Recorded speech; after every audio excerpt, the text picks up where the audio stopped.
And nothing's, you know, we don't have any way to move that pipeline around so that we can get rid of some of the methane and so on. I mean, you know what I'm talking about. But I think there's more opportunity to deal with the people in Texas, because they have some of the problems that we have, and I think we have some of the answers to their problems. I wouldn't deal with China. I wouldn't deal with California. Texas doesn't have an income tax either, by the way. Makes it all the better. Sandy? I would rather go to Ravens Wood or Weirton.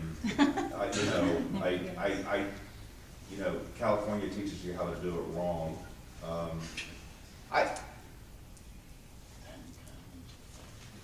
I think we need to take an approach. I think we almost have to take a little bit of a daring approach, or take some risks. We have to be more competitive than our neighbors. We have to provide a business environment that gives a company an incentive to come to West Virginia instead of Ohio, Pennsylvania, or anywhere else. It's like my friend from Black & Decker went to Mexico. He would have been better off coming to West Virginia. He would have had a better labor force. So we need, I think we almost need to get into a little bit of dangerous waters and take some drastic steps and maybe go out on a limb and give such business incentives, cut taxes, give liability, pass laws that employers will have limited liability exposures and lawsuits and everything to get people. And West Virginians also have to make the sacrifice that our labor forces in this country need to understand that they have to be competitive in a global environment. And sometimes that means, sacrifices in what's traditionally seen in some labor contracts. But we can be competitive. Which one of those three? Yeah, he wants to know. What? Where would you go? What? China, California, or Texas, where would your trade mission go? I would go to Texas to get an idea on how they're doing. So we got two Texans up there. Two Texans. The Chinese I didn't answer still- your question. I'll be honest with you, the answer is I wouldn't really want to go to any of them. Like I said, I want to stay here. We figured out ourselves. Okay, Bob Winkler. Thank you very much for coming here. Bob Winkler from the Wood County Tea Party. My question for you is pretty much an extension of your previous answer.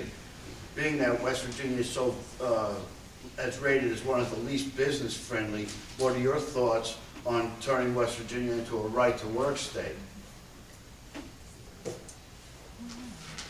Yeah, I actually researched this issue, and I don't think so. I mentioned it there have been two governors who have said no before, three governors actually before us, who have said, don't want to do that, far down on the list of things. I would take a look at anything that would have businesses come here and say, I'm really glad I came here. Gosh, you guys aren't so bad after all. We're going to employ your people. You fixed your taxes. You fixed your legal situation. I'm going to hire these folks. Anything that would get our factories back open without our having to subsidize them and have them go away like they do. We can't compete with states that give huge tax benefits to bring these companies in here. We don't have that deep pocket. We only have what we have, which is our wonderful workforce, our people who care about one another, and except for the lawyers, or the judges, whatever, have a good work ethic. That's a joke, Mark. Well, some lawyers. We have a good lawyer right here. But whatever it took, and whatever it takes to rev this economy back up, we need new leadership. Amen. Because we're still bouncing around on the bottom in most issues. And it breaks my heart. I gotta say this, I'm an 8th generation West Virginian. My people settled the Kanawha Valley. My husband and I have 4 children. They live in Los Angeles, Seattle, Philadelphia, and DC. And it breaks my heart that my kids could not come back They here. can't make a living here. It breaks my heart. All that history, all that heritage now resides in Seattle, Los Angeles, Philadelphia, and DC. And I hate it. I hate it as a mother. I hate it as a West Virginian. When you talk about, right, we're talking about prevailing wage a This little is bit. why we have on new that jobs. With labor.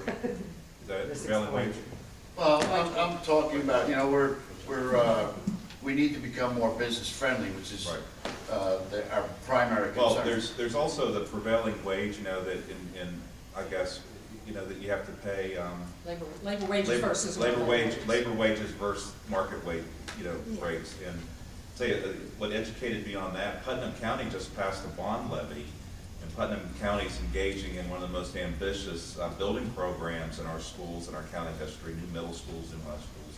And it raised our taxes.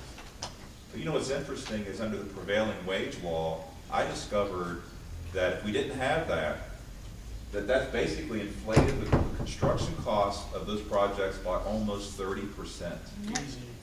So I thought to myself, the Putnam County voters, that we voted on that bond levy because Putnam County wanted to improve our schools, and the public accepted the fact that we're gonna have this bond levy on our property taxes.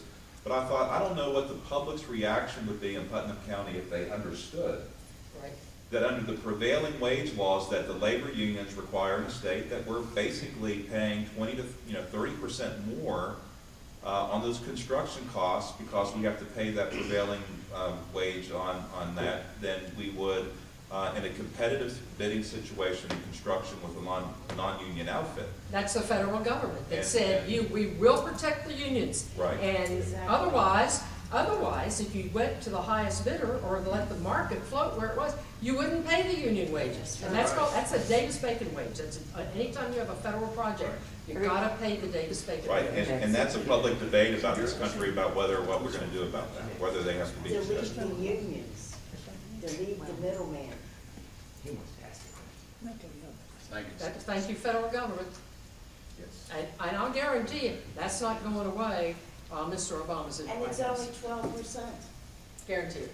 only 12%. And I understand that from the legislators, that's the number one issue in West Virginia that labor will fight to the max. To the death. Oh, Yeah, that is their number one issue to protect in West Virginia, is the prevailing wage. And then West Virginia continues to be unfriendly towards business. That 1 + 1 = 2. Yep. Ken has a question. He is a legislative, tell him what you are. Perfect question for a lawyer. I've heard many questions about filling our factories in West Virginia, but I've seen it stated many times that the reason business has left West Virginia and doesn't locate in West Virginia is because we need tort reform very badly. What the lawyer got to say about that? Well, and then I'll let the lawyer finish up. West Virginia